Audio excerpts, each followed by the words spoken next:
Welcome back to the Nassauman Hockey Podcast. Jimothy, can I call you Jimothy? I guess you can. Jimothy, I don't like it. James, it's the middle of summer. It certainly feels like the middle of summer. It's very hot, even here in central New York. I can only imagine down south where you are on good old dirty Staten Island. It's boiling garbage down there. Do you know what the temperature is supposed to be here tomorrow? Is it in the 90s? That feels disgusting to say out loud. It's supposed to feel like 105. It's gonna be 90. I think 8 is the high. Maybe it's in the 80s here. I was sweating like a pig yesterday, just doing normal lawn care and like outside chores, just drenched immediately. This morning, even like early, I just did a little bit of yard work and was disgusting. And I hate it. I don't like saying that, especially here when it gets really brutally cold in the winter. I wait to say that it's really hot until as late as I can into the season. We are there. It's hot. It's terrible. And us talking about the weather is a great example of how little there is to talk about this summer. So we took a little bit of a break. We may take another break this summer just because there's not a whole lot going on. And even by Islander standards, there's not a whole lot going on. This is around the league. It seems like things are at a bit of a standstill. There's been some signings, but there's a roadblock somewhere.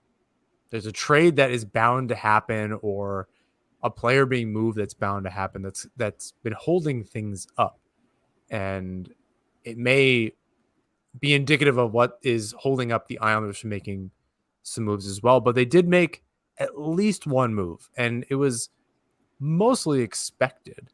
But I want to dive into Oliver Wahlstrom, who wound up signing a couple of weeks ago, I think in between episodes here as we went every other week. Fill us in on the details of the signing. Yeah, so the deadline to sign qualifying offers was the previous Saturday, not last Saturday, the one before. And the deadline came and went, and we didn't hear anything. But in true Lou Lamoriello fashion, we found out on Tuesday that he actually did sign his qualifying offer. So, and that's for, I think, 800,000 and change, something like that. Let me just pull that up here on good old Cap Friendly. Yeah, it is for 874,125. It was a one buy. So say again. It was a 1 year. Yeah, 1 year. It's honestly, it's a perfect deal for Wahlstrom just because of the fact that, like, what has he really done, right? Like, don't get me wrong, he was, I think, on the verge of figuring something out before he got hurt last season. But he still has to prove that he is the first round draft pick that they drafted him to be, right? So this is largely a prove it deal. And you know how I feel about Wahlstrom at this point, at this very point in time, right? Because, he got hurt and he was out, since December and everything. But, I told you a couple weeks ago, he convinced me in his exit meetings that, like, this was, a blessing in disguise for him to get hurt and to just really cleanse his body and his mind and, be away from the game a little bit and, work on himself both on and off the ice to become a better player on the ice eventually. So, he even said at exit interviews, like, my summer started back in December. Like, I'm in the best shape I've ever been just because I've been working out so much.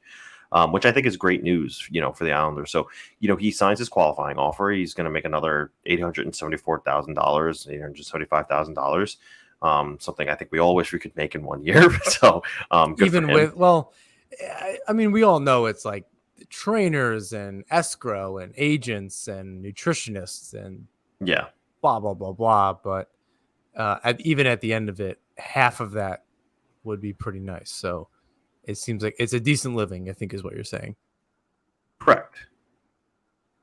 Yeah, I think that you know, the qualifying offer was probably the right way to go for both of them. Now, something interesting came up a couple of weeks ago as well. I think right before he signed his qualifying offer, I think it was Elliot Friedman who had said something like, there was this rumor out there that Oliver Wahlstrom actually requested a trade. But in further digging into that story, Elliot Friedman debunked that rumor. It actually wasn't true.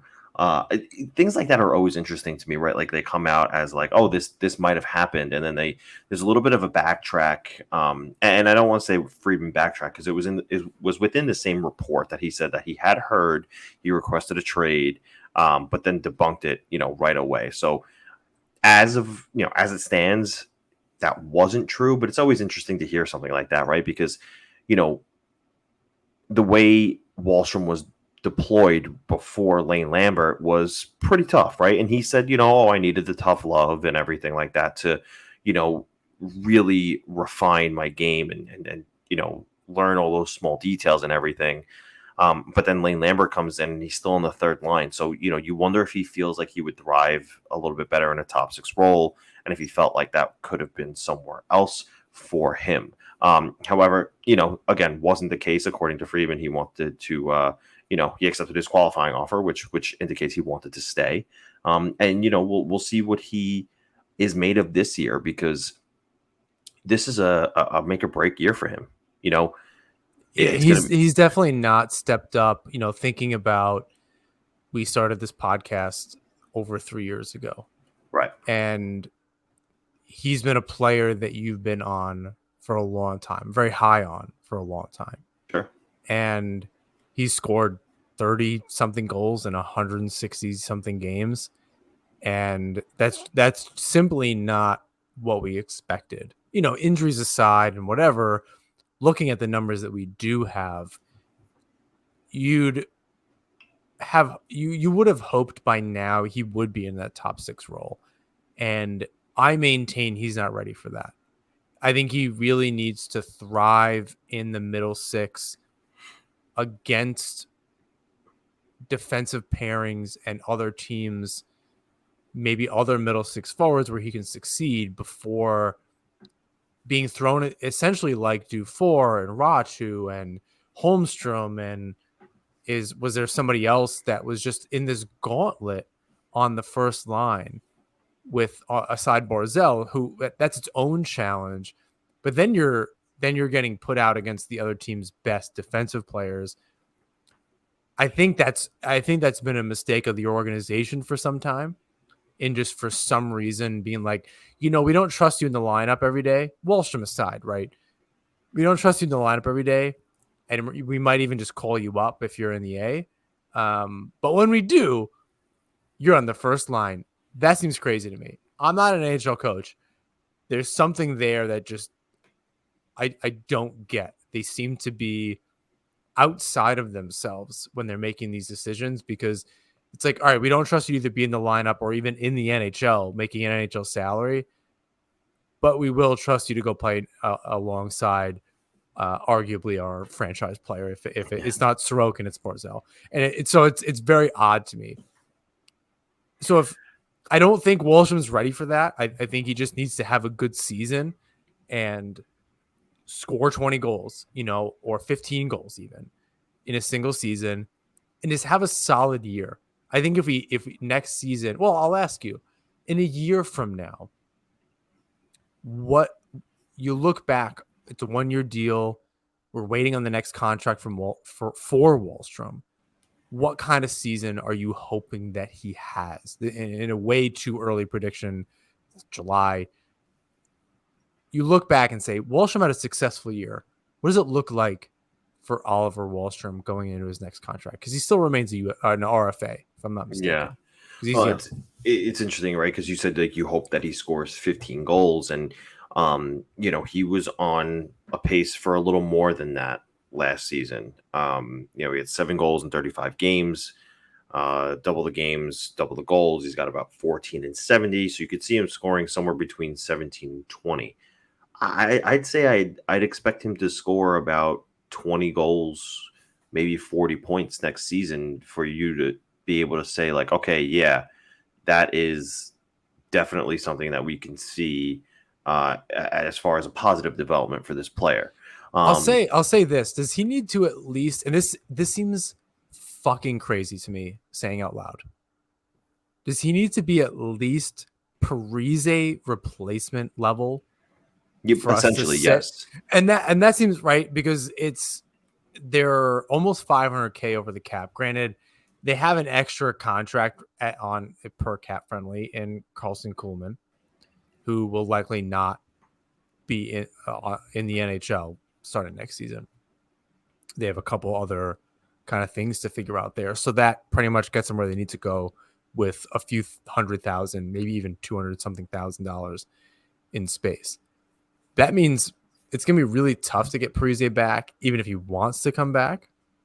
And it's possible you get Julien Gauthier down in the A. That I think that's fine. Considering it seems unlikely Parise is coming back. That's why I asked that question. Wahlstrom needs to at least replace that. And I forget what Parise had last season as far as total points. I think it But was he at 20 least goals and or 21 goals and something like 35 15. points. Yeah, it was something like 34 that. points. 34 points. Yeah. Does Wahlstrom need to at least be that? Yeah. That's I think Lemrel is going to say a 38 borderline 39-year-old was better than you, and you're half that player's age. What makes you think? I'm saying this is next season, thinking about that next contract, and really what the Islanders need, which is 20 goals apparently from a third liner, which doesn't right. seem crazy if that's it, right? You're not asking for 60 points. You're not looking for 40 assists. You're looking for 15 assists, maybe 20 assists. If you went 20 and 20 this season, I think that's a success for Oliver Wahlstrom and Yeah, living up to well, the contract and looking for the next one. yeah, and if you just go year by year, right? Last year, Parise's 21 goals. If you don't get those next year, there are a few other factors here: a full season of Horvat, a full season of Engvall.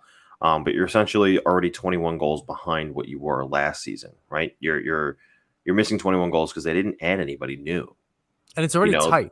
It's not like they just have 20 goals and to spare. Right? You're talking about a team that at best is winning a 3-2 game or a 4-3 game. Right. And certainly not 4 goals on a regular basis, right? They were in the high 2s this season. Right. Goals for. It's tight. The margins are tight. And it was razor thin in the playoffs themselves, where again we saw a team losing, aside from the game they won by a healthy margin and just a good 3 minutes of hockey.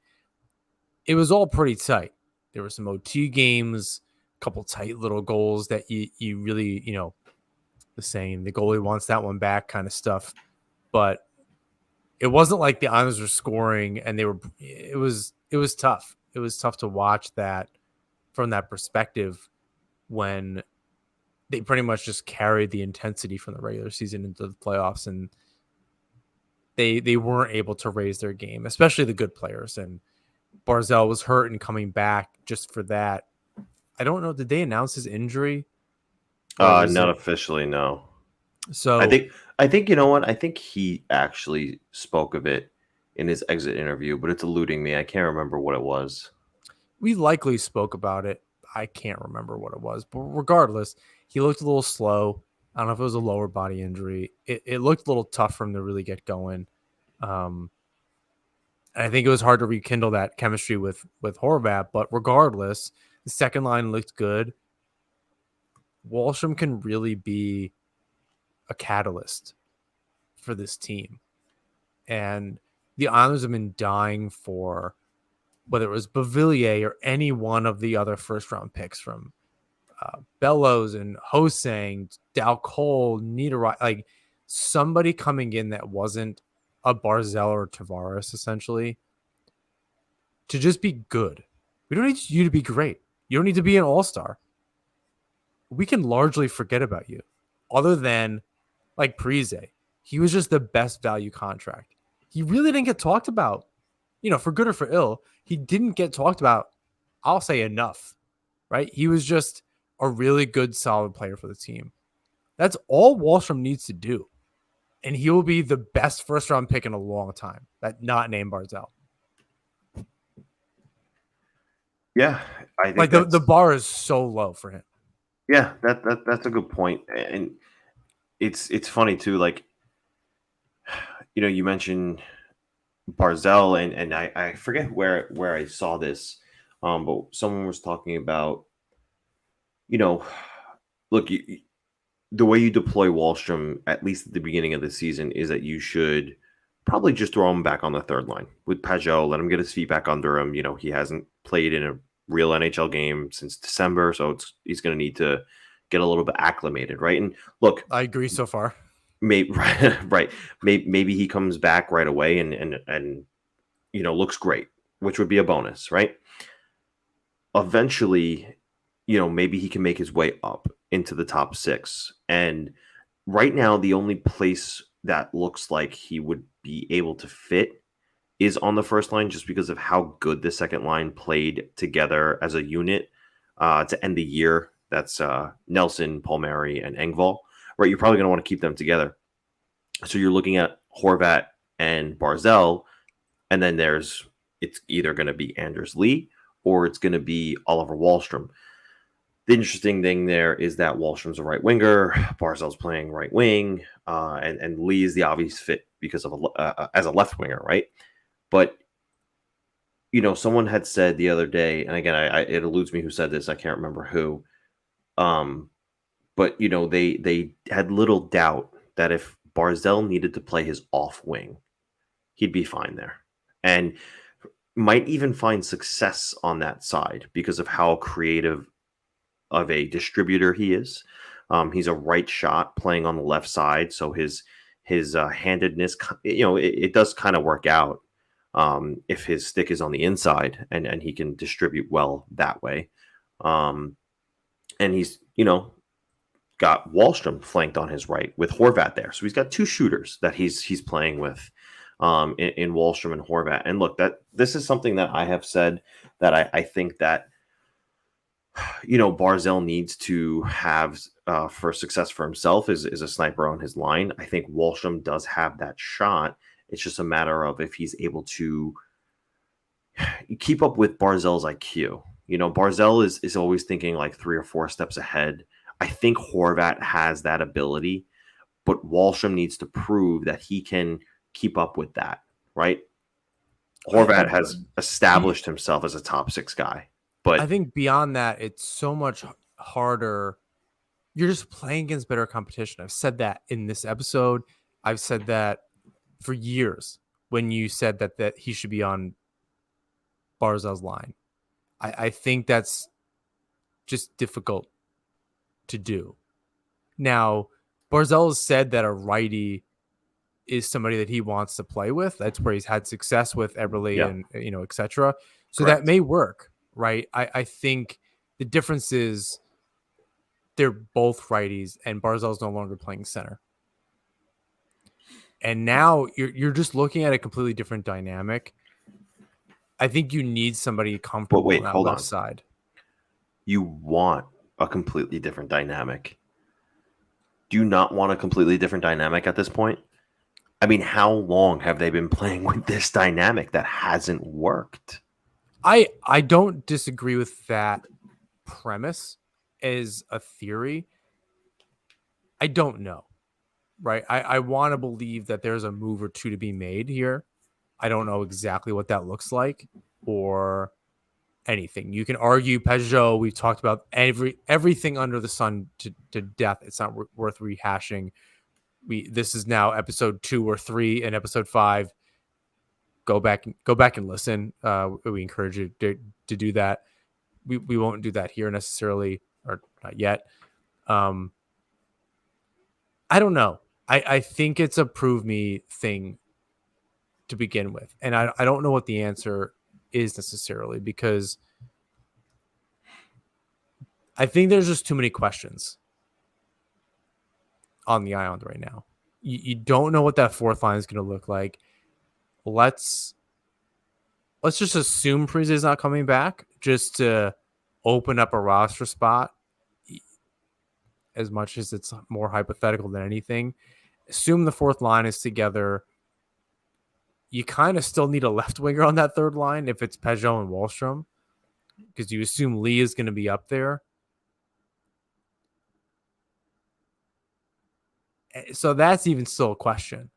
It could be, Hudson Fasching, in theory, Fasching, Peugeot, Wahlstrom. I don't hate that. I think what frustrates me about saying it out loud, though, is it feels Garth Snow. You know what I mean? It feels very, Alan Quine. Or, you know what I mean? Like, just guy. It feels very waiver wire. A guy will do it.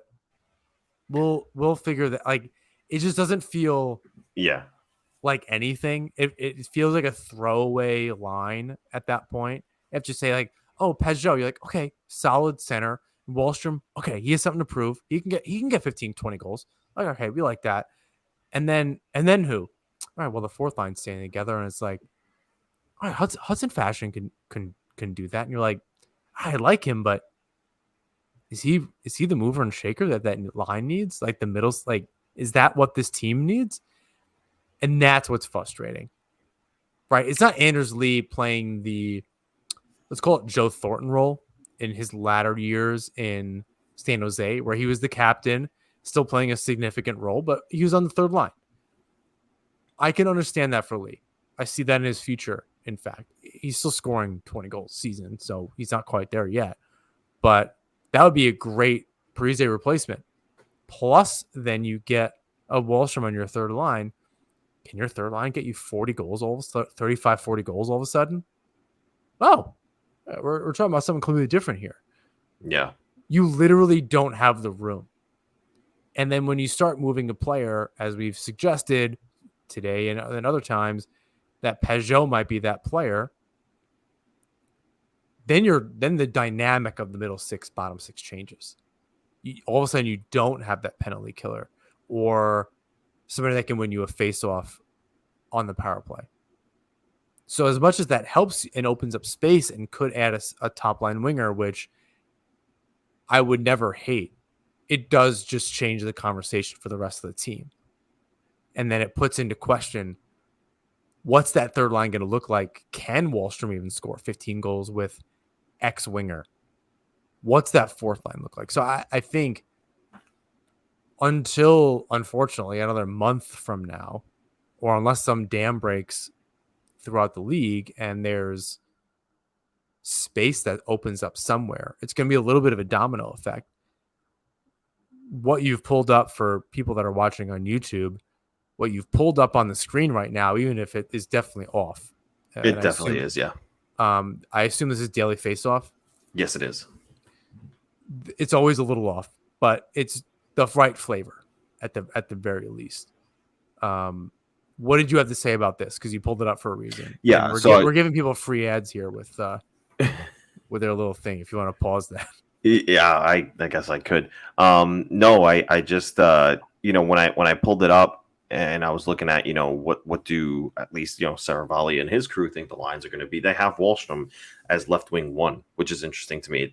Like we said, definitely a little off because I don't see Engvall playing the third line with Peugeot and Fasching. I think that he will be in that second line on the left wing with Nelson and Palmieri.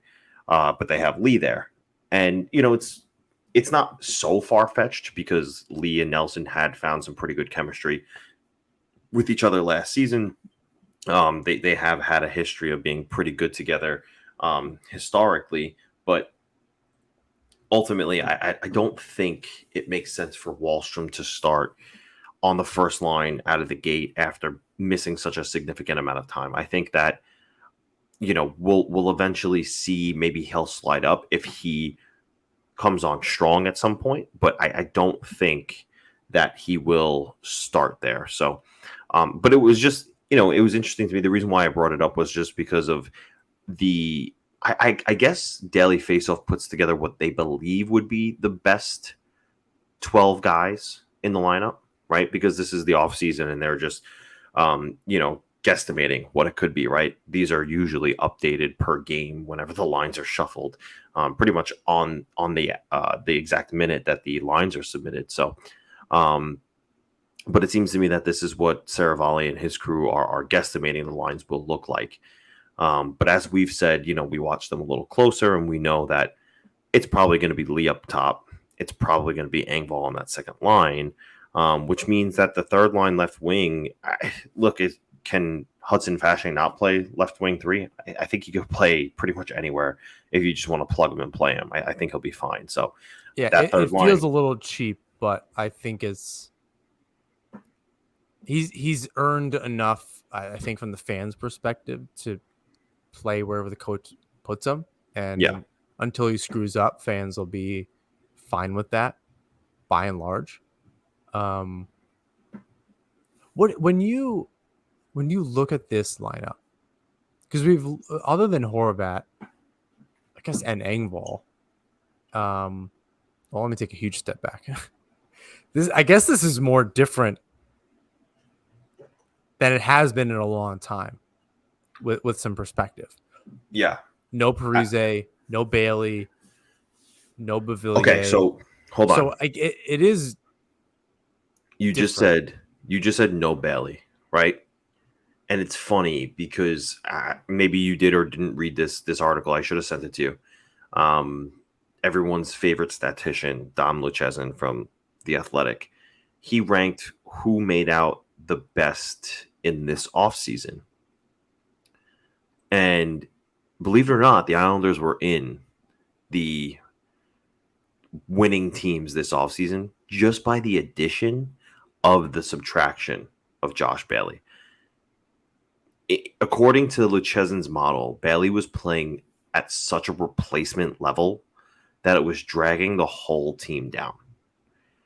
And by just eliminating him from the lineup, they're already so much better. According to his model. That's just, again, on paper, the charts and graphs, that's what they say. I think that's fair. And I mean, the stats on him bringing the team down, that's music to the Bailey haters' ears. We won't rehash all of that, but when you look at this roster, even given medium amount of changes, medium to high, medium to well done, if you will, changes for this roster, how do you feel about it? If this is how they went into the season, regardless of what the lines actually look like, the makeup of at least the forward group that we're looking at here, because I think we know what the D is going to be like, kind of. How do you feel about it? I think that this top 6 is better than the top 6 that they went into last season with. Horvat, obviously a big one. If Wahlstrom can be, and I'm just assuming, looking at what's on the screen right now on Daily Faceoff, Wahlstrom, if he can be or take that step.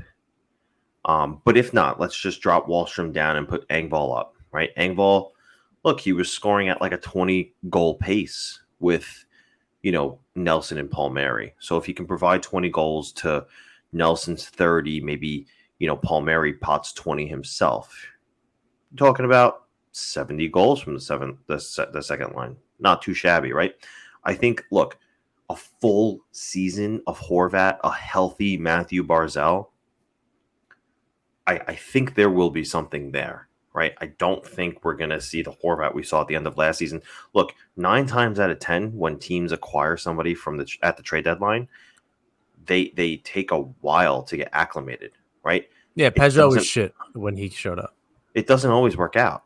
And then that next season, again, if they have the term, suddenly they're like, oh, this is working. This is working. I could see that happening for Horvat. And that's not to say that he played bad.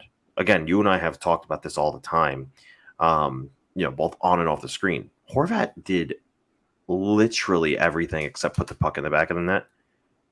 I think he'll be fine. I don't think he's going to shoot the 2 or 3% that he was when he came to the Islanders, right? I think he'll regress to the mean and shoot back up to that 15% shooting percentage, or I think that's a little high, maybe 13% shooting percentage, right? I don't see any reason why he can't score 30 goals on the first line. Matthew Barzal shifting to the wing. I mean, the going into last season, the Islanders' 2 best players were Matthew Barzal and Brock Nelson, and then it was like everybody else. This year, going into the season, their best players are Bo Horvat, Matthew Barzal, and Brock Nelson, then everybody else, right? So you're already adding one extra impact player in Horvat. Yeah, and it's not an elite addition, the one that we've been hoping for, but it is a Brock Nelson or better addition to the team. And the question popped in my head as you were talking about, are we just not giving Horvat enough credit for, because he was on the team last year and we're looking at it and it looks a little familiar. And that's kind of why I stopped myself, because there were 3 players, right? Bailey, Bavillier. Was there somebody else that left the team? Parise. So, and those are mainstays for certainly the playoff runs, but at least the last 2 seasons where we were used to seeing someone of Parise's skill level making a difference on this team, and at a significant discount. One of the best rates in hockey. What was the phrasing that people were using? The best value in hockey. Yeah. So looking at the team and thinking, okay, Hudson Fasching is fully in the lineup. He's not going to get scratched here and there. He's in there one way or another. Engvall's back. We don't have to have that discussion and guess anymore. We know he's back. Wahlstrom may be fighting with Julien Gauthier at some point for that spot. If it's a tenacity thing, if your third line is essentially a younger extension of your fourth line and that it's jiving, I think Lambert might just choose the line that, the 3 players at any one time that's just playing well together, not play somebody that is trying to get back into the swing of things. And I worry about that for Wahlstrom. And I kind of hope that he's on that first line, so that he's not dealing with that. But I also don't see Anders Lee coming out of the lineup. And Fasching would need to have a serious fall from grace for that to simply not work. So I really wonder how the roster really shakes out. And am I saying it right? Gauthier? I think it's Gauthier. Gauthier, whatever. He may be the actual Ross Johnston replacement. Whether or not he's, whatever his deal is, he may be the 13th forward when a Clutterbuck or Martin can't go. And he's essentially splitting games with both of those players. And all 3 of them are getting half the games. Yeah. Or, whatever it is, 30, 40 something games. And maybe Gautier's getting 50 or, however the math works out. Just so not only so he gets the games, because, they did sign him for 2 years, which is surprising. But I think it's a sign that, Fasching is there, but Martin and Clutterbuck might not be available for every single game. So you just need to have a guy, right? You can't be screwing with your third line every third game because Martin or Clutterbuck are injured. So that leaves not a lot of wiggle room. You're essentially dealing with your left wingers at this point, on your first, second, and third line, moving them around. And we have a nice visual here, so I'm just picturing that just getting cycled through because everything else is in stone. Everything else in this roster is virtually in stone. You're simply just trying to figure out your left wingers. Although Engvall's on the second line, I think that's pretty safe. So it's just Wahlstrom and Lee. And I think to your point, Wahlstrom just got to get going first before. Well, here's a question for you. Say in a perfect world, Wahlstrom is at a pretty good clip early in the season, but that first line is really going. Do you just leave it alone? So Lee is on the first line. They're moving. Wahlstrom, Pajot, Fashing, crushing it, right? They're crushing it for what they're expected to do. But that first line, even if it's not Lee really being involved, where he's getting some points, he's getting some goals, he's on a 20, 25 goal pace, it's an 80 game season, like he might not seem like he's contributing the same way, but that first line's moving. Do you tweak that or do you leave it alone? You don't fix what's not broken, right? If it's not broken, just leave it. But let's say that someone somewhere goes cold and Wahlstrom's still firing on all cylinders. Yeah, you can make that change. So, but until it's broken, don't fix it. Leave it alone. So look, I guess we'll see what happens there. But here's the interesting thing to me. The other day in reporting, what was going on with Wahlstrom, and after DeBrincat got traded, and we all know that the Islanders were heavy on, reportedly they were heavy in talks with the Senators about acquiring this player, right? The deal did have Wahlstrom and Pajot on the table in order to get DeBrincat. We missed that, I think.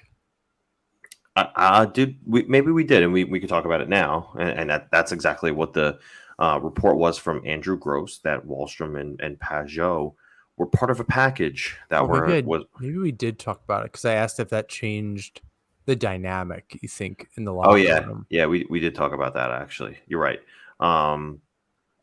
Regardless, so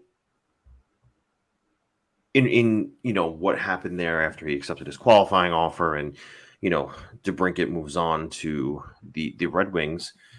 Friedman did say that, like, look, even though that the Islanders didn't win out on DeBrincat, they're still shopping for or they're looking for a top six scorer. I think there's a dam that's about to be broken somewhere, right? Yeah, that's kind of what I've been saying is there's whether that's a Carlson trade or a signing somewhere or something that necessitates a further trade or something to that effect. Yeah, I think you were closer at the beginning there with the Carlson thing. I think that's holding up a lot of things around the league right now because, if you think about it, there's still some pretty significant free agents available, one being Vladimir Tarasenko. Now, I will say Friedman also did mention that he had been told that the Islanders and Tarasenko are not a match. But, whether it be the free agent route or it be trade, Lamoriello, again, after saying it last year and not coming through on it, this year said that he'll depend on hockey trades to make the team better. Said hockey trades have not happened to this point. And in the offseason, I'll say that he's made it work in season. And I think that's he has where, and I'll bring it up again. I think hindsight's 2020, and I don't want to rewrite our feelings about the last 2, even 3 summers, knowing what we know now. I think he's made the better deals in season. Ultimately, being able to look back and compare who was signed when and what trades did he make and what he had to give up. Even in this thing, we can include Romanov in that to a degree. because that's like the draft is before free agency. So we'll call it in season. Even though he didn't play a game for the Islanders in that season, he's done a really good job in season with these trades, from Palmieri and Zajac to Peugeot, then the other one, and then Horvat. He's done a good job in that aspect. Having said that, and not putting expectations anywhere where maybe they should be, but is it worth waiting until the season actually starts to make a trade, considering what his track record in the affirmative, in the positive has been? Or do you just do it to start the season?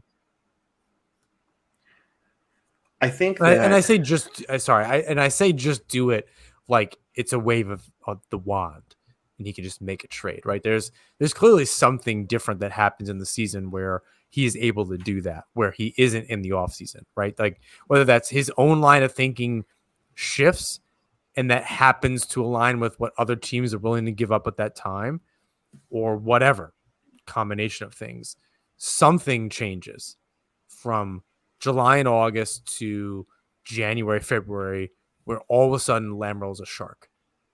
And everyone thinks he's a lamb and he's asleep because he's old. It's very funny. And then in January and February, they make the trade and it's okay. Well, we don't like that about Beauvillier, but we got Bo Horvat. Wow. And he's re-signed. Wow. And Peugeot and Palmieri. And are they a little old? And sure. And blah, blah, blah, blah, contracts and COVID and so on. You look back and say, would we rather that than what was available in the offseason? I think you take Horvat rewriting things, knowing what we know now. You take Horvat over Kadri, or I can't even remember who the hell else was available last summer. Panarin. Was that last summer? No, it was a couple summers ago. I would say 3. Yeah, I don't know that you take, let's call Palmieri over Panarin. You take Panarin, but I think you take Horvat over Kadri. I think it's a tougher conversation with Gaudreau. I think that's a much more difficult comparison considering they play different positions. One's a captain, but this and that. Like you can make that debate all day. I think both would be great additions. I just wonder when you actually do it. And is it worth it? I have Barzell's words in my head about not playing catch up, right? And just starting out well and having a good team from the outset versus having to make significant changes in the middle of the season. And even in a good way, adding in a major player, you've seen a lot of teams not be able to succeed with that major player. And instead, those smaller moves around the edges have been the ones that ultimately make things happen. Okay, so and that brings me exactly to the Stanley Cup champions, right? They started well. They had their Jack Eichel. They had their Alex Pietrangelo, right? Who did they add at the trade deadline? They added Ivan Barbashev, who was arguably the best trade deadline acquisition in the NHL this season. Nassauman Hockey is brought to you by DraftKings. New customers, download the DraftKings Sportsbook app and use code THPN. Bet just $5 to score $150 in bonus bets instantly. That's code THPN only at DraftKings Sportsbook. Gambling problem? Call 1-800-GAMBLER. In Massachusetts, call 800-327-5050 or visit gamblinghelpline.ma.org. In New York, call 877-8-HOPE-NY or text HOPE-NY 467-369. In Kansas, call 1-800-522-4700 on behalf of Boot Hill Casino and Resort, Kansas. In West Virginia, gambling problem? Call 1-800-GAMBLER or visit www.1800gambler.net. All games regulated by West Virginia Lottery. Please play responsibly. partnership with Hollywood Casino at Charlestown Races. In Connecticut, help is available for problem gambling at 888-789-7777 or visit ccpg.org. 21 plus in most eligible states, but ages vary by jurisdiction. See draftkings.com/sportsbook for details and state-specific responsible gambling resources. Bonus bets expire 7 days after issuance. 1 boost per eligible game. Opt-in required. Max bet $50. 10 plus legal requirement for 100% boost. Eligibility, wagering, and deposit restrictions apply. Terms at sportsbook.draftkings.com/baseball terms. And Barbashev's a great player, top 6 guy, but he's not. I don't want to say he's of the same ilk as Bo Horvat, right? Bo Horvat is closer to elite than he is, quote unquote, a top 6 player. And that was a very niche sentence, by the way, that I hope everyone understands what you meant by that. Like, it was just very, I 100% understand what you're saying, that he's not just an everyday top 6 player that's an easy player to slot in, but he's not Barzell or better, right? Because I've argued that I don't think Barzell is quite there yet. He has a step to take, but I want to point out that was very niche. So I hope I didn't throw you off your rhythm. No, thank you. I think that, and I'll reiterate, I think Horvat is closer to being an elite player than he is just a quote unquote top 6 player. Whereas I think Barbashev is closer to a top 6 player than he is an elite player. And I think that's the kind of move that you, as a playoff contender and trying to win a championship, are looking to make at the deadline. You're not looking to add, and look, this isn't in every case, but it should be the blueprint for what you want to do at the trade deadline. Add someone who's going to help boost what you already have, right? Not go and have to add something major and hope you don't miss out on it. I think that you need to have that from the get-go. And I think that's why Lamoriello jumped on Horvat as early as he did in January rather than wait till the deadline. He got it done quick because he knew, I got to get this done a little earlier than I have been. And I wonder, and I feel like that mentality could have rolled into this summer.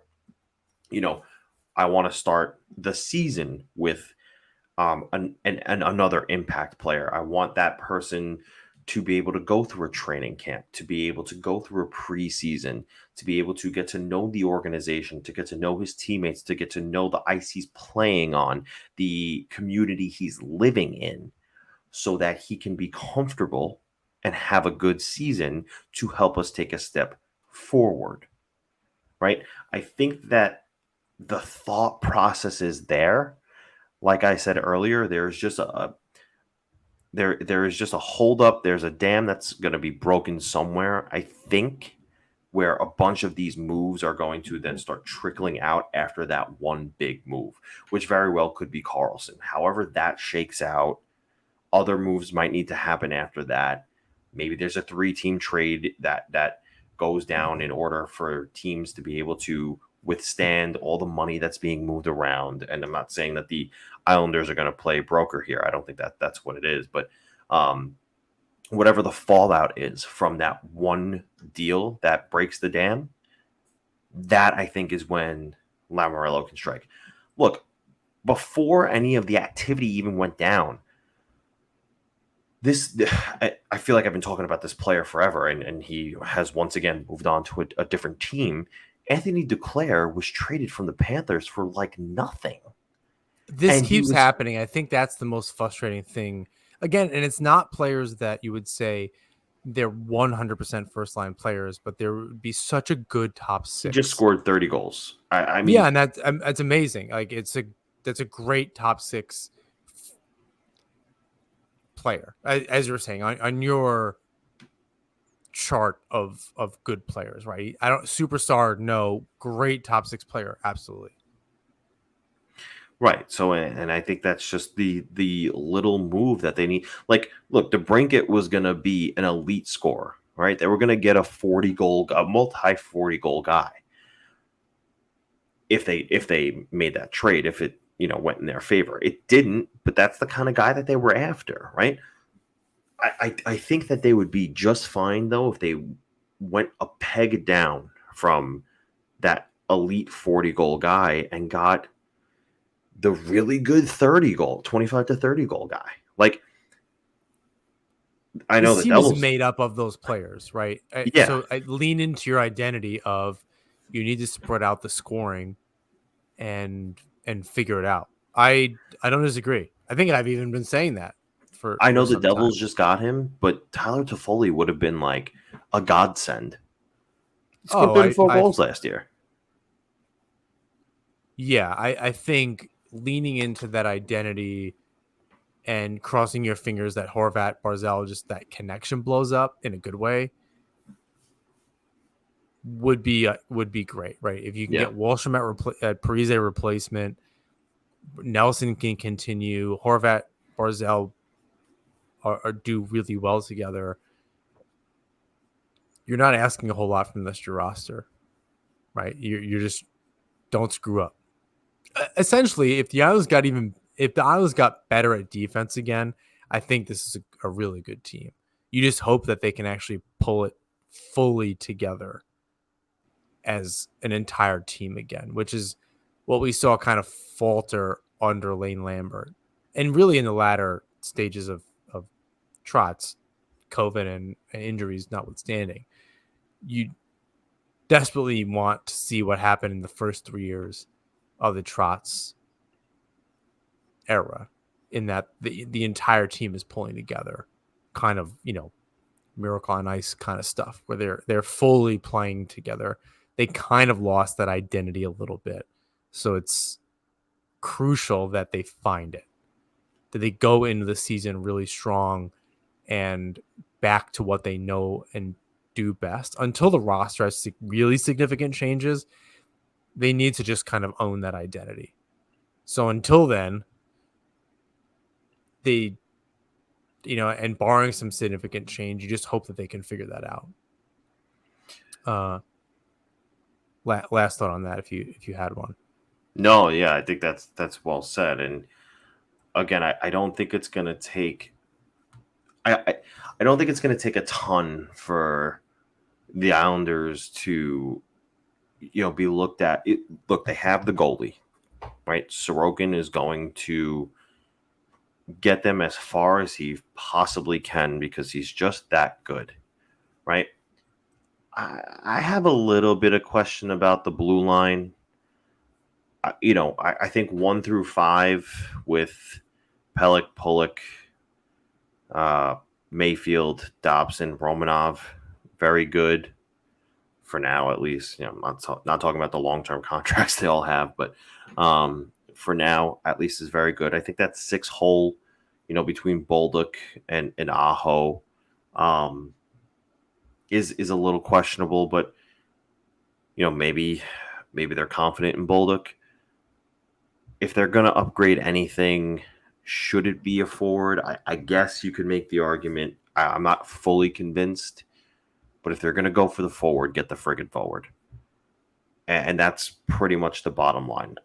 I feel like if they did, let's just say for argument's sake, we could rewind and redo everything. And let's just say for argument's sake, they got Duclair. I think everyone is looking at this top 6 and saying, that's legit. That's legit. Let's say for argument's sake, somehow a miracle happens and Tarasenko signs. That's legit. That's a legit top 6. Even for a season, right? Take away the contract or whatever. Like, when you look at it, I'm fine with looking at this team, and I think I'm going to do my best to live by. I'm looking at this season only. I'm not worried about what happens after this year, because there's going to be space that opens up. There's going to be players that leave. We need to live in this moment. Whatever the team is, we just need to evaluate it based on this and not get ahead of ourselves. Now is fine, right? There's still plenty of time for the roster to change come opening night.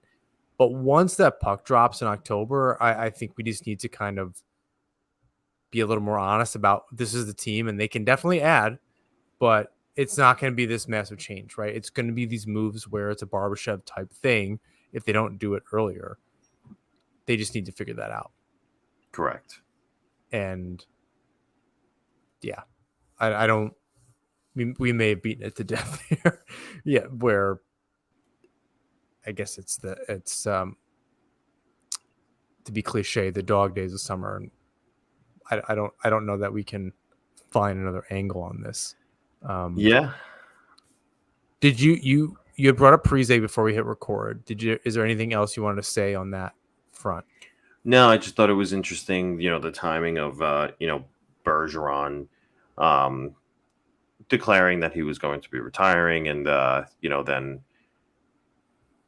it just led me to wondering, like, is Parise looking at that and saying, like, yeah, maybe it's time for me too? And, even Jonathan Taves, he's another guy who we're all wondering if he's going to hang him up. So, just an interesting thing to I mean, look, you look at what the Islanders did in the past couple weeks in making these depth signings, and Gauthier and Carson Kuhlman and somebody else too, I can't remember, but either They did way, sign like, Skarek, like for an AHL deal, but they yeah, did sign Skarek. Skarek is signed. So um I I believe too, I think even when I could be wrong, somebody could tell me if I'm wrong here, but I think if they bury Carson Kuhlman, who's on a two-way deal, I think even then they still might have to shed some cap. I'm not 100% sure, but I think that another move has to happen at some point. I don't know what that move is. Maybe Lamoriello has something up his sleeve. I don't know, but I Looking think at the something does have to roster, happen.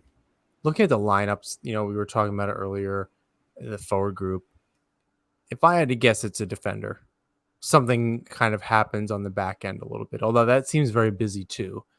But that forward unit seems a little more intact, knowing that they added an Engvall and Horvat last season. Players departed, so on and so forth. The defensive group seems a little less intact to me, as like season ready anyway. So I wonder what changes. I don't know how you even do it, because there's a lot of moving parts there. There's players with NHL deals and all of that. So I'm not sure how you even make any. It's not any easier on the back end than it is the front end to make a move. So it's equally as complicated and convoluted. Yeah. I think you could say that the team as a whole and the fans were just as unhappy with the defense as they were with the forwards last year. So I don't know that it's any easier logistically to make those changes, even if we all want them to happen. So we can dissect that all day. I don't want to say a backlog, but there's certainly not. There's a backlog of third pair defensemen who are too young to really know what they are just yet. Yeah. And that doesn't help, because you have half of that pairing in Mayfield set. So you're looking at one other player. So you have Bolduc and this and that and whatever. I don't know that it's any easier to kind of sort that out. On the front end, is it possible? And I don't want to open up a whole can of worms. Is it possible they're just hoping like a Dufour or something comes out of the woodwork and is able to really help them? And that's, I don't want to say the plan, but the plan is to go in with the roster that you really trust, and you get Gauthier and whatever as insurance as far as depth, and you're hoping as far as your top six depth that like a Dufour or even middle six depth, if you want to call it that a Dufour or something can step in, Ishkakov or whatever can step in Yeah. and help move the needle without going, another 15 minutes here. Yeah, no, just real quickly on that, actually, our friends over at Hockey Night New York had Chris Terry on recently, and he commented on all of those players, Iskakov and Dufour. And in short, he said each of those players have something special. You know, Iskakov having the finesse and the playmaking ability. If it's just not for his size, he can or I should rephrase that and say if he can not allow his size to be an issue, he can be a special player. Dufour, his shot is lethal, according to Terry, and he can score at the NHL level. You know, there's just a couple other things in his game that he might need to polish. I think, I think there is, you know, that belief that there is a little bit more within the Islanders prospect pool than, you know, others tend to believe. You know, hopefully they're not just living on a prayer with that one, but you know, I think that I think that Dufour, if he can develop, he's got the size, he's got the shot. You know, if Wahlstrom doesn't work out, Dufour might be the first one to get a chance to come up and take his spot. I don't think that's wrong.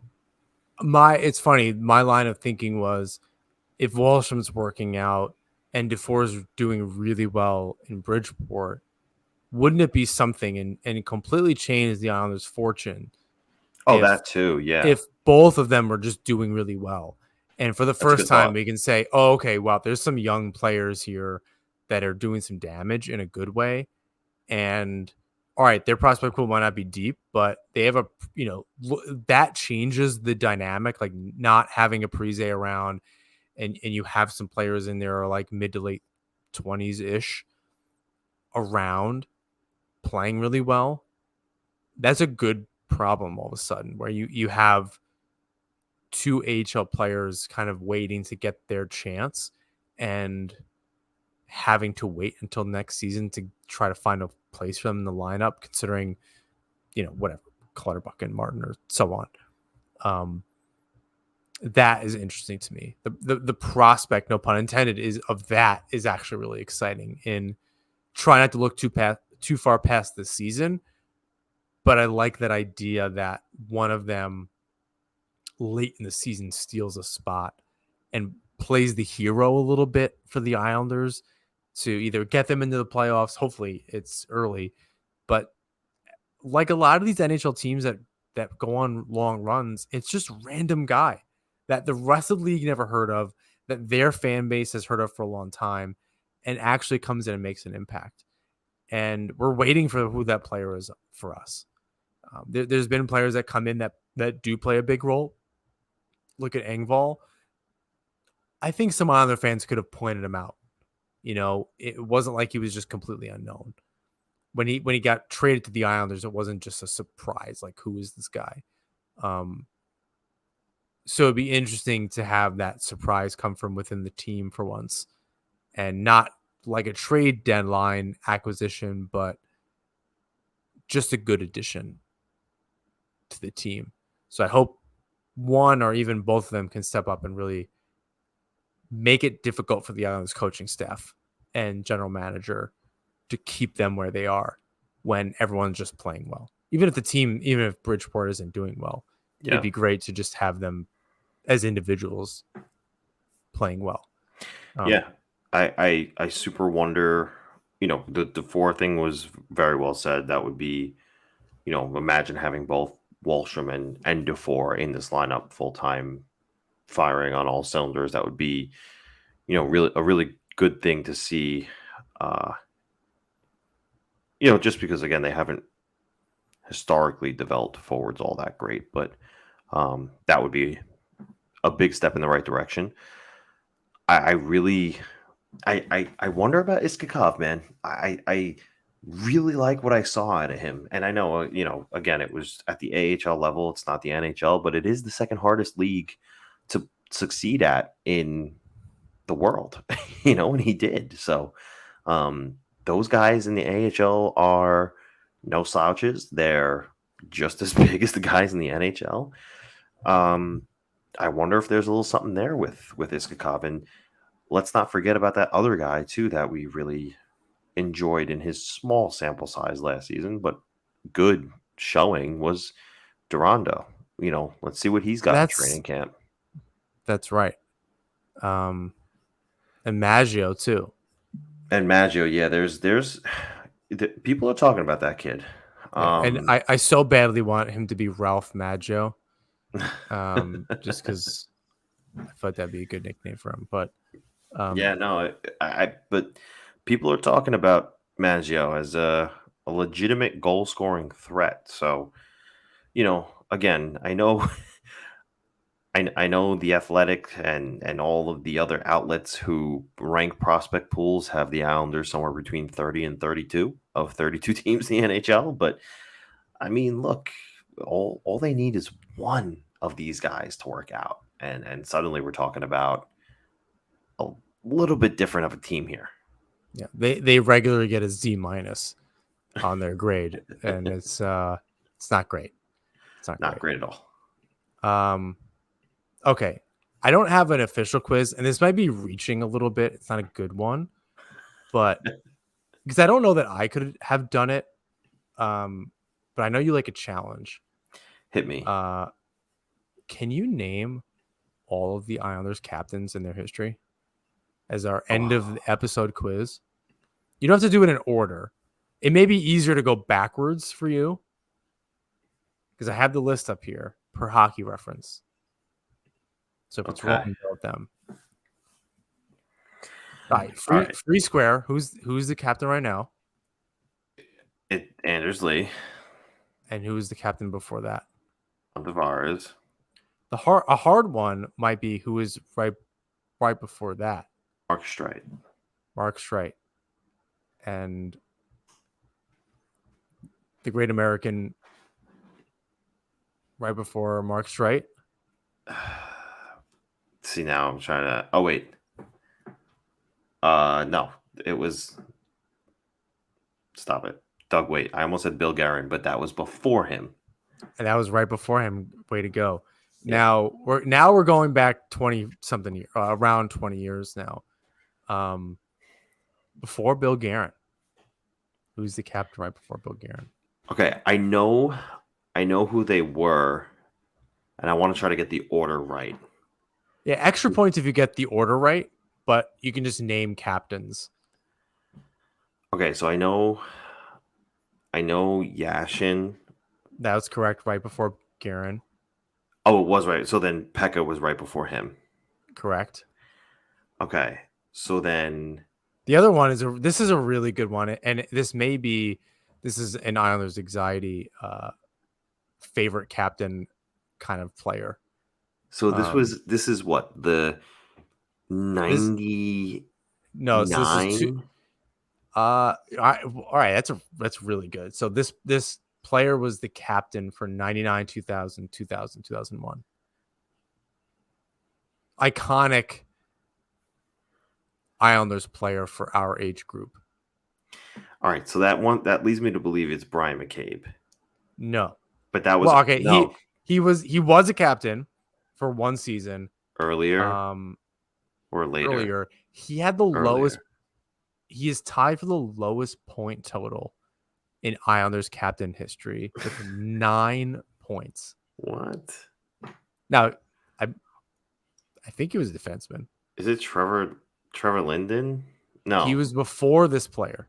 Oh my god. He had a weird helmet. All right, so at least I know them. He had a weird helmet. He was Swedish.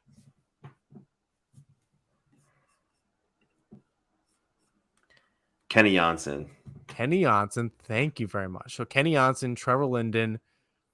You named this player before. McCabe.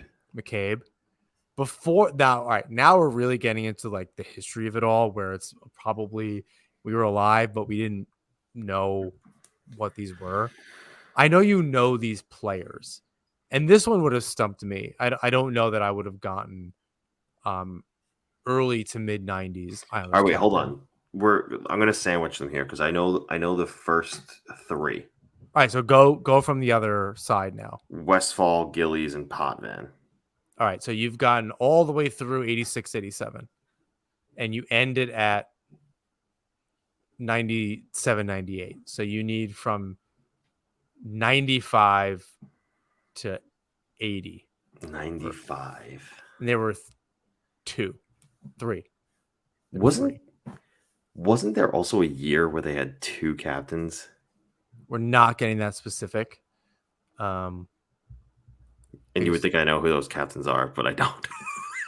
Either do I. Uh, One of them is another free square. so it's not LaFontaine, No, and it's not Trottier. it's not. They never wore the C's. This was all right. So you got Westfall, Gillies, And after Potvin. and Potvin. So yeah, so you're looking for 87 to 95, essentially 96, which there was 1, 2, Ray Ferraro never wore the 2. C. No, but iconic player for that era of you would absolutely name them if you were saying you were talking about early 90s Islanders. You would name this player. I don't know that I would even remember that they were the captain. Like this name seems like it's very Islanders. Halfie is not. No, that would have been a little bit. That would have been like he was the assistant, I think, with McCabe.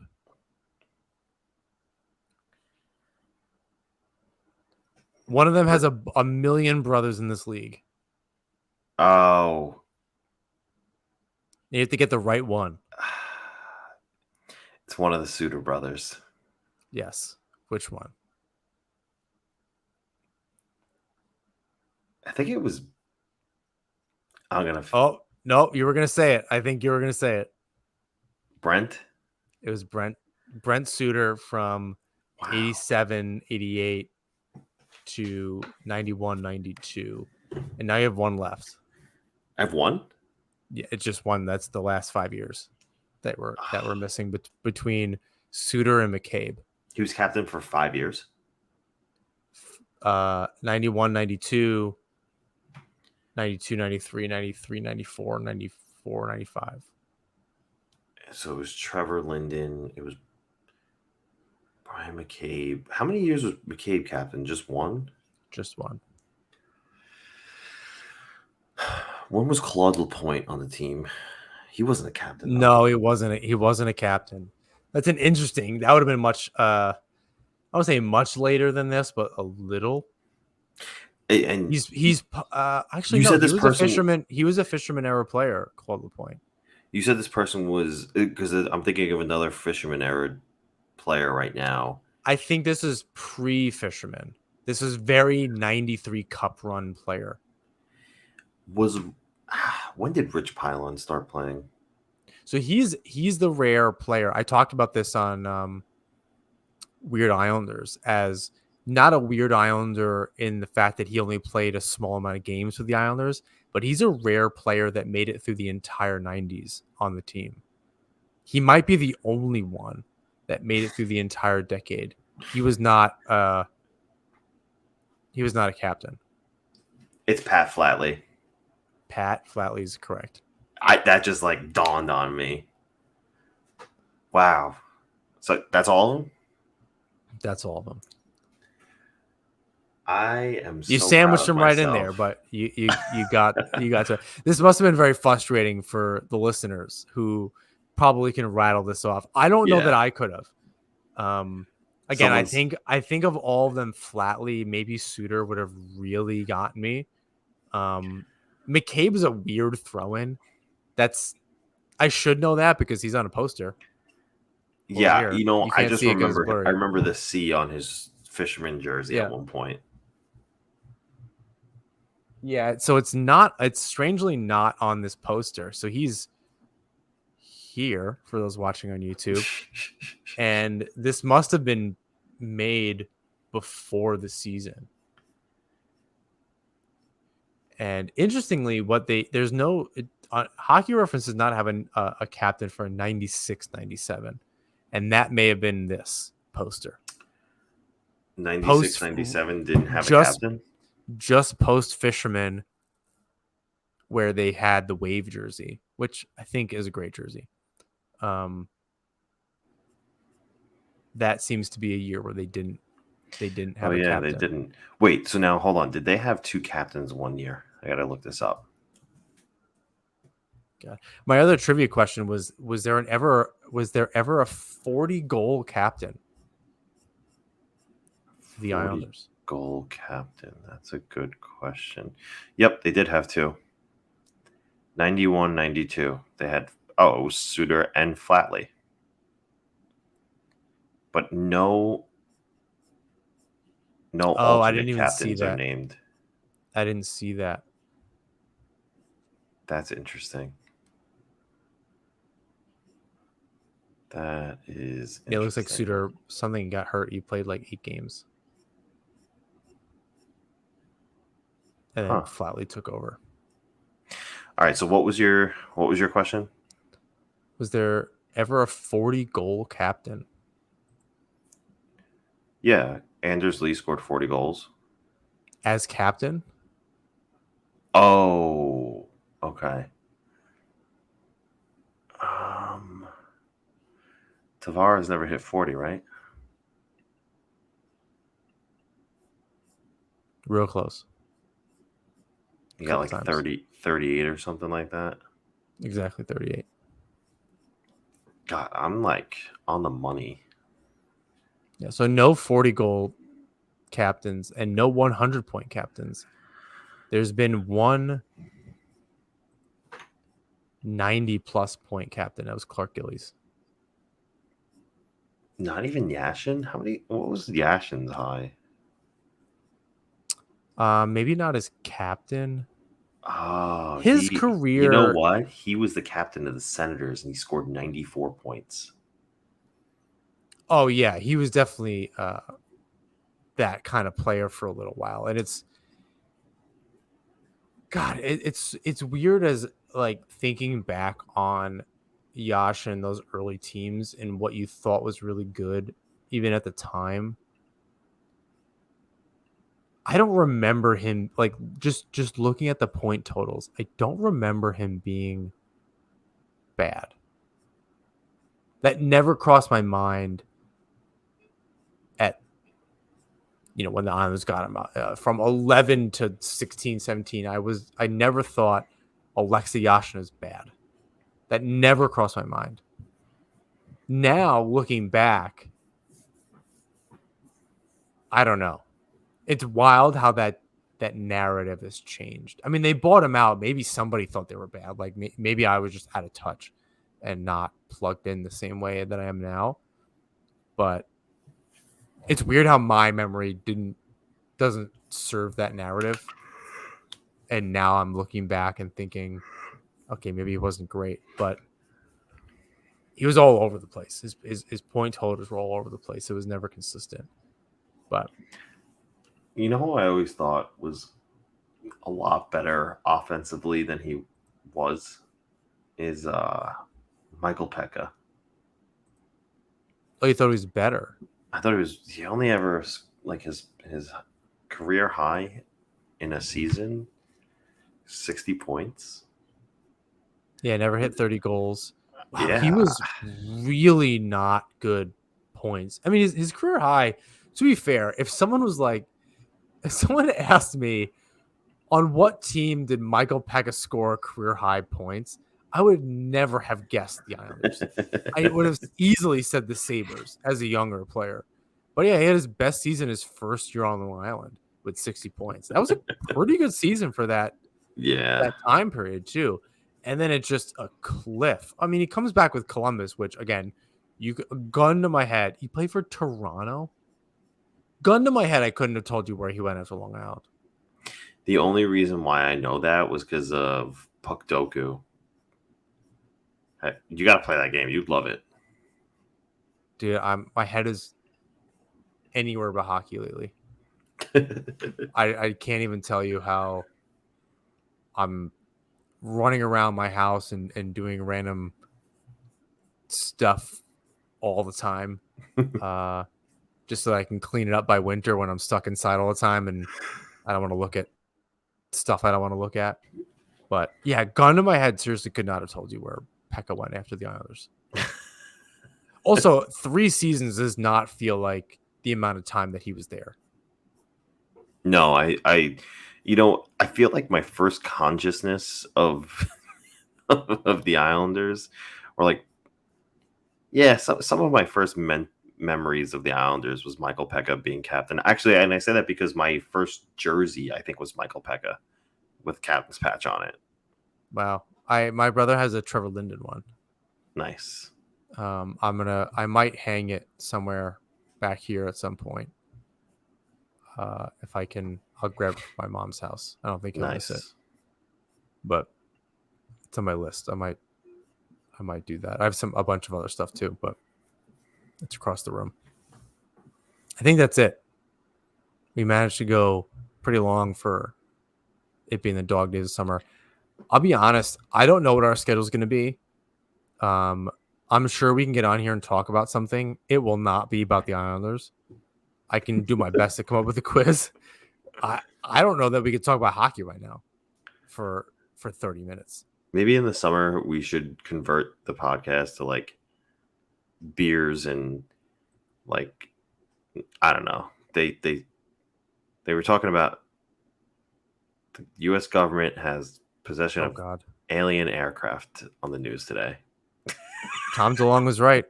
You should just listen to Tom. He knew in 1998 the aliens exist, and we just didn't believe him. So yeah, I mean, maybe those two things. Beer and aliens. Well. Beer and aliens. What you just said? Officially, that's the name of the podcast for the rest of the summer. Maybe. Welcome to the Beer and Aliens podcast. Beer and Aliens podcast. Well, we can end the show. What's been your beer of choice this summer? The name, just because it might be a random brewery, although I would like to know what it is. Brewery and style of beer that you've been drinking this summer. So I haven't been drinking beer this summer, actually. And that's the end of the Beer and Aliens podcast. What are you doing? Why would you do that? That's the whole point. Because it was your idea. Because I showed you these that I started to drink at the start of the show. Splenda-filled seltzers. No. What is it called? Spindrift. So you're Spindrift. These are all real squeezed fruit. Okay. Yeah. And they make alcoholic ones. Just a little splash of vodka. And so basically I'm drinking vodka seltzer with lemon. And they are refreshing, delicious, and they work way faster than beer. Well, because you're drinking them way faster. Of course it is. I'm sure it doesn't make you nearly as full either. Right, exactly. I like that feeling of not being like, oh, God, I have so much in my stomach. I do. There are definitely some breweries up here that do that. I do like a Truly. I know that's like the lowbrow thing at this point, but they're not bad. I do like those. I haven't had one in a minute, but if I'm not drinking that, high noons are.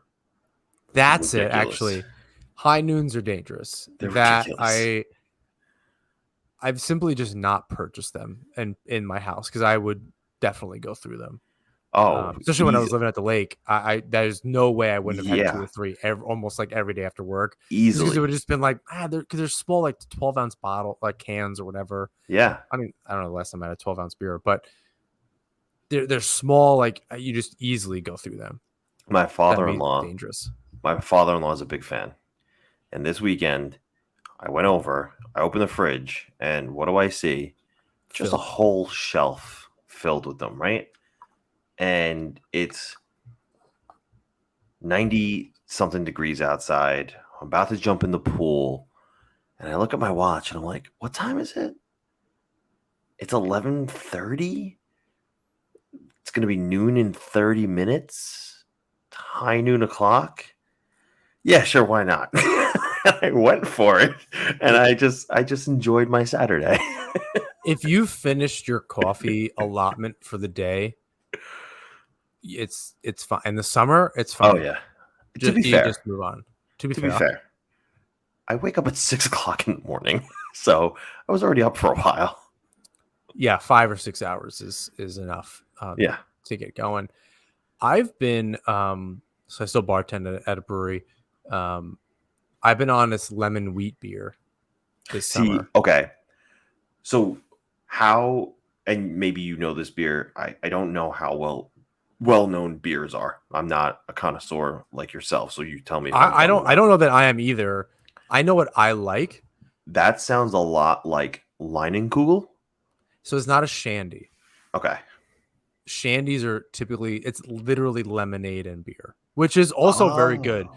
If you're at a brewery and they have a blonde ale or a golden ale or something like that, I don't know that I would do it with a lager because they're a little smoother. I would try to find like a some kind of blonde ale, something equivalent to that. You can just split it either, 75 25 or 50-50, um, something like that, lemonade and beer. So if Hmm. you want more beer, you can go like 60-70% beer and then lemonade. Um, and usually if they have lemonade at the bar in the gun, that's good lemonade because it's very sugary. So it adds a nice Yeah. little kick in there. Um, that you can just make a shandy. I do that at the bar if I'm in the mood for something, just standing around, which will be the death of me. But if I'm in the mood for standing around, I'll pour. We have a breakout blonde is our hockey beer. Breakout blonde. That sounds good. It's very good. I'll bring you some the next time that I know I'm going to see you. All right. Um, they had a couple hockey beers. So they had breakout, they had the one timer, and they had 2 minutes for dry hopping was the other one. I think I love that. All of them are really good. If I see you in the winter, I'll bring you the 2 minute. I really like that one. That dry hop is very good. Yeah, so that's a shandy. This is like a wheat beer. So this is not a Hefeweizen. Maybe more along the lines of an Allagash white, but something like that. And then in that neighborhood, if you've never had an Allagash white, I would suggest you have that.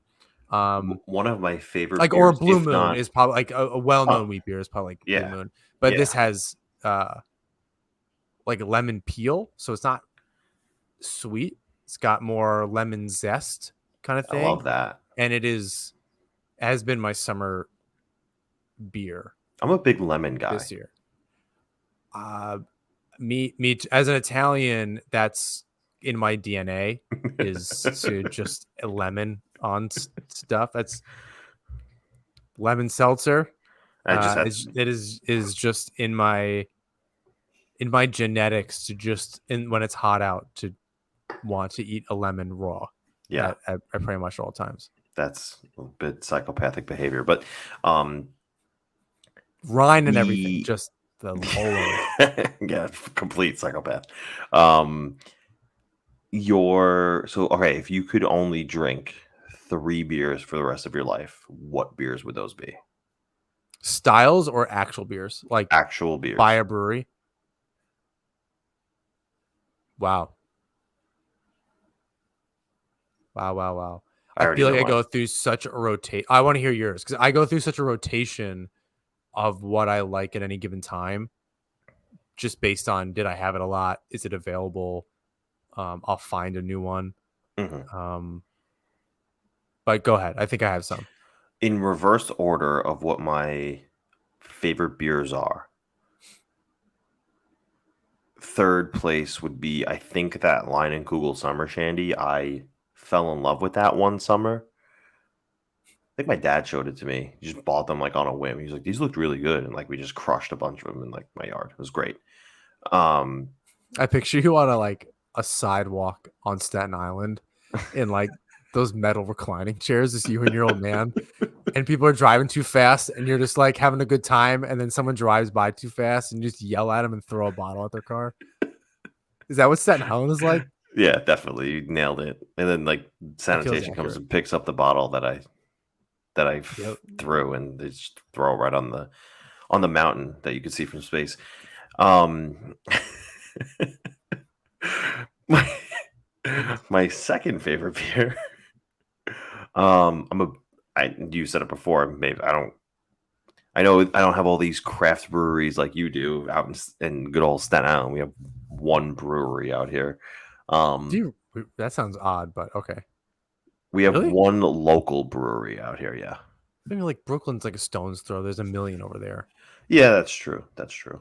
But have you ever been to Brooklyn? It sucks. I don't like I going there. live there. I miss it. It's probably not the same as when I left, but it was changing while I was there. So this is 10 or 13 Yeah. years ago. So it's No, probably very different. I I was hate there when they were Brooklyn. building Barclays, Yeah, for no, whatever it's that's worth. awful. It's too congested. There's too many people. You can't even forget driving. You can barely walk anymore. But um Blue Moon, I love a Blue Moon in the winter. That's like Really? my go-to winter beer. Yeah, just cuz like like in the summer I like to drink light beers, and Blue Moon's a little heavier. Um throw Wow. an orange in there. Your uh your threshold for that. It's very different than mine. In Oh the yeah. winter I have like a stout or something. And I'm not a heavy beer drinker. Well, I'm like a no, dark beer drinker, but I like heavier beers. These are just like this is just my go-to. Just because, again, I hate that feeling of just being so overly full. Like, especially because, like, usually when beer is involved, like, you're also eating food and stuff, and I'm not trying to like just hate myself by like the first hour of being wherever I am. So, the trick is hate yourself always. You can't start if you never stopped okay, that's fair. hating yourself. Um, Try it sometime. It's a full-time anyway, job, James. see, but the funny contrast to that, right, is as much as I love a Blue Moon, I will mix it with a Guinness and have a black and blue. And I love a Mm. black and blue. I've done Guinness and hard cider, like a Oh, black and tan, black and that tans I way. like. But I've done it with like a hard cider. That I That's haven't also had. been very good. I haven't done that in a really long time. There was a bar in Oswego that used to do that. It was very Hmm, delicious. interesting. I'll go from Wait, top. Oh, go ahead. You have an honorable mention? my number one. No, that's my black and blue is just like Oh, an that's your honorable honorable mention. mention. Okay. Yeah, my number one forever and always, and I have a very hard time finding it on tap anywhere anymore. But Hogarden is my number one absolute favorite beer ever. What kind of beer is it? I think it's a Belgian white. All right, so yeah, you know If I'm not exactly. mistaken. Yeah, Belgian beer. Yeah, I'm a big Belgian beer kind of fan. Oh, Heavily, dude, that kind of thing is great. Hogarden is my favorite beer. Yeah, Like, so you would like this lemon wheat thing because that's oh like right. I yeah, think that's me right up your alley. oh yeah. If you could try Hogarden this summer, please do and report back because I would love to know what you think. Are you talking to me or them? You I'll try. and I'll everybody else. I'll try to find it. So mine, I'm gonna go with beer styles because I've had a bunch of good versions of this one beer as my number one. Right now, I'm really into this beer called the English Mild. So Hmm. I'm gonna look these up. it's very light, usually 3 to 5%. I'm sure somebody makes it heavier on the ABV. It's I think it's an all around beer, but we have a lot of winter here, so that was a winter beer for us.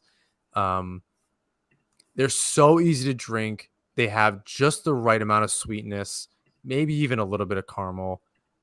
It's so good. I've had 3 or 4 breweries have made this beer, and I go out of my way. Oh, that color is just fantastic. It looks so good in a glass. Is that the can? I've that's not for everybody. I've only had it actually on tap or in a crowler, so I just like whatever the brewery has. That dark mild is ridiculous, but yeah, I've had a few different breweries make this. It's so good. It's very good. Again, you can drink a bunch of them because they're generally lighter. I've had them in the 3.5 to 4.5 range, so you can put a few away. My number 2 style,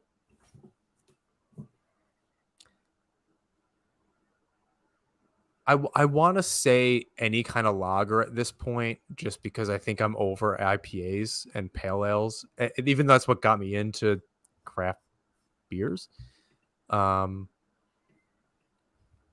Any kind of mild or dark lager. I know that's kind of stepping on English mild's toes, but somebody that knows more about it will understand that there's a distinct difference between those two things. And then my number 3, a mildly hazy pale ale, I can't go away from. And there's a lot that doesn't mean a whole lot on its own now, because every brewery that means something different. Even for where I work to other breweries in Syracuse or even other places that I go. We also have one that's a New England pale lager, and that's my second summer beer right now. I don't know if anyone else is making them. I'm sure we didn't just come up with this, but it's like a hazy lager with a little bit of hop kind of jump in there, and it is really smooth. You can, yeah, something like it. It's just very easy. It's like a hazy lager, I think, essentially, and One of these they're guys right here. It kind of looks like the color. Like, everyone's going to do it slightly differently, right? That's where it's really hard to compare beers. And that's why I go with styles. There are some breweries that I know make certain ones really good, and I try to go after them. But I had a really good other half beer the other day. I think that's a New York City beer, a brewery. It was very good. It was a hot day. It really hit the spot. Honorable mention, sours. I'm down to try pretty much any of them. Kettle sours are great. I'd go more on the side of the goes or goza, I guess, depending on how pretentious you want to be. Yeah, fruited sours. There's like a million different variations, but I like a sour. I had one tonight. It was very good. Passion fruit and mango or strawberry or something. It was quite good. And those can Sounds get dangerous delightful. too. A lot of sugar, but they don't really taste like beer. So you're 2 in, and you kind of got a tummy ache because a lot of sugar, and you're a little tipsy. Yeah. So you got to be careful. Some of them are usually lower ABV, but of course I had one that was like 6%, so that didn't really help. All right, we veered well off from hockey. I do What do you like this. mean? We need to do a quiz, and we need to do a favorite of something at the end of an episode. Yeah. We'll make that Especially on the Beers and Aliens podcast. Beers and Aliens podcast, which, all right, we've gotten through both topics. So the next episode will be a different podcast. All right, we'll wrap it up here. Please rate, review, and subscribe wherever you listen or watch the show. You can follow us on the platform formerly known as Twitter, Instagram, and Threads, and YouTube at Nassman Hockey. You can find James' work at New Jersey Hockey Now and the Fourth Period. And make sure you're following Isles Fix even through the dog days of summer for their curated Islanders newsletter. James, bring us home. Until next time. Bye.